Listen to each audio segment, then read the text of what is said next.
चंदेल वंश भारत का एक प्रसिद्ध राजवंश था जिसने 8वीं से 12वीं शताब्दी तक राज्य किया था। चंदेल वंश ने बुंदेलखंड तथा उत्तर प्रदेश के दक्षिण पश्चिमी भागों पर राज्य किया था। इस वंश की स्थापना ननुक देव ने की थी। इस वंश के राजा खुद को चंद्रवंशी मानते थे। चंदेल ने शुरू में कन्नौज के गुर्जर प्रतिहारों के सामंत के रूप में शासन किया। 10वीं शताब्दी के चंदेल शासक यशोवर्मन ने अपने राज्य को स्वतंत्र करना आरंभ कर दिया। इनके उत्तराधिकारी धनक के समय चंदेल ने स्वतंत्र सत्ता स्थापित की। इनकी राजधानी खुजराहो थी। बाद में महोबा को राजधानी बनाया। चंदेल शासकों का मालवा के परमार और त्रिपुरी आधुनिक जौलपुर के कलचुरी वंशी यादवों से संघर्ष हुआ। इस राज्य को सबसे अधिक ख्याति इनके सेनापति व सामंत आल्हा उदल व मलखान के कारण। आल्हा उदल मलखान ने चंदेल राज्य की सीमाओं का विस्तार बहुत अधिक किया। आल्हा उदल मलखान सुलखान ब्रह्मा महोबा राज्य के बहुत ही पराक्रमी सेनापति थे। आल्हा उदल ने 52 गढ़ पर जीत हासिल की। ऐसा बताया जाता है कि और ये एक भी युद्ध नहीं हारे। आल्हा उदल की वीरता की कहानियां आज भी लोग गायक गाते हैं। आल्हा उदल की कहानियों को जगनिक ने अपने ग्रंथ आलखंड में लिखा है। आल्हा उदल के बारे में चंद्रवरदाई ने भी अपने ग्रंथ पृथ्वीराज रासों में लिखा है। जगनिक जगनेर के राजा थे जबकि चंद्रवरदाई पृथ्वीराज महाराज के मित्र थे। आल्हा उदल और मलखान के पिता को माणों के राजा जम्मे ने मरवा दिया था।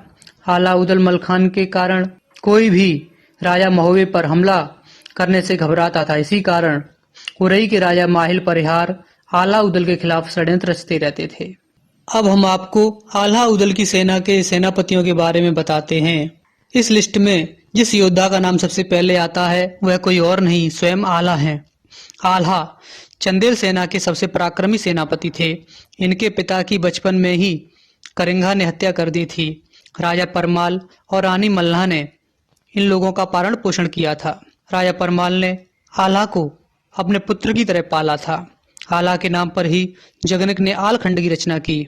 आल्हा अपने सभी भाइयों में सबसे बड़े थे।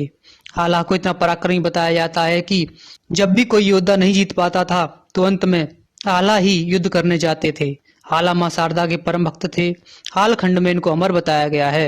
यह गुरु गोरखनाथ के शिष्य थे। गुरु गोरखनाथ को ही अमर गुरु के नाम से जाना जाता है। आल्हा के पुत्र का नाम इंदल था। आखिरी लड़ाई में बेला के गौने में पृथ्वीराज चौहान से इनका सामना हुआ था। इस युद्ध में पृथ्वीराज चौहान की हार हुई थी। इसके बाद ये गुरु गोरखनाथ की आज्ञा से संन्यास लेकर गुरु गोरखनाथ के साथ चले गए थे। नंबर 2 मलखान। मलखान महोबे की सेना के बहुत ही प्रमुख योद्धा थे। यह आल्हा उदल के चचेरे भाई थे। इनके पिता का नाम बच्छराज था। मलखान सिरसागढ़ के राजा थे। महोबे पर होने वाले आक्रमणों को यह सिरसा में ही रोक लेते थे। इनको बहुत बलवान बताया जाता है। ऐसा बताया जाता है कि मलखान हाथी को उसकी सूंड से पकड़कर गिरा देते थे। यह भी मां शारदा के वरदानी थे जिस कारण इनको कोई भी योद्धा पराजित नहीं कर पाता था। नंबर 3 उदल। आल्हा के पराक्रमी भाई उदल अपनी वीरता के लिए सबसे अधिक प्रसिद्ध थे। इनका पालन पोषण रानी मल्लाह ने किया था। रानी मल्लाह से इन्हें विशेष लगाव था। माणों की लड़ाई के समय इनकी उम्र मात्र 12 वर्ष थी, लेकिन उस युद्ध में इन्होंने बहुत ही वीरता प्रदर्शित की थी। इस कारण इनको बहुत अधिक ख्याति मिली। इनको सामने से कोई योद्धा पराजित नहीं कर सकता था। नंबर 4 जगनिक। जगनिक ने ही आलखंड की रचना की है। यह जगनेर के राजा थे। राजा परमाल की बहन के पुत्र बताए जाते हैं। आल्हा उदल की लड़ाइयों में ये हमेशा उनके साथ रहते थे। नंबर 5 सुलखान। सुलखान मलखान के भाई थे। ऐसा बताया जाता है कि मलखान के रथ को सुलखान ही हाँका करते थे। युद्ध के समय सिरसा की आखिरी लड़ाई में यह दिल्ली के चौहानों के हाथों वीरगति को प्राप्त हुए। नंबर 6 राणा भगोला अहीर यदुवंशी। चंदेल सेना के यह बहुत ही बलवान सामंत थे। ये आल्हा के चचेरे भाई थे। इनके नाम पर ही इनकी जागीर का नाम भागलपुर पड़ा। इनको बहुत ही बलवान बताया जाता है। ऐसा बताया जाता है कि ये युद्ध के समय पेड़ों को उखाड़कर युद्ध करते थे जिस कारण शत्रु वैसे भाग जाते थे। शारीरिक बल में ये आल्हा से भी अधिक बलवान बताए गए हैं। सैयद चंदेल राज्य के सबसे पुराने सामंत थे। इनको बुढ़वा सैयद के नाम से भी जाना जाता है।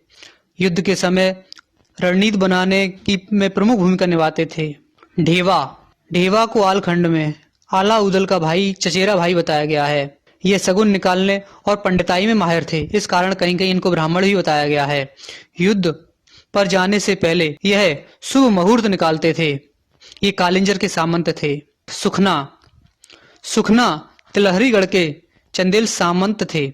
इनको जादू टोना में माहिर बताया गया है। ऐसा बताया जाता है कि ये जादू की 12 विद्याओं में पारंगत थे तथा 16 मोहिनी विद्याओं में पारंगत थे। ये तेली जाति के थे। रूपन बारी यह महोबे के नाई थे। युद्ध निमंत्रण की चिट्ठियां यही ले जाया करते थे। इस कारण युद्ध का पहला मोर्चा यही लिया करते थे। इस कारण शत्रु की सेना के बल का आकलन भी कर लिया करते थे। लाखन कन्नौज के गढ़वाल वंश के योद्धा थे।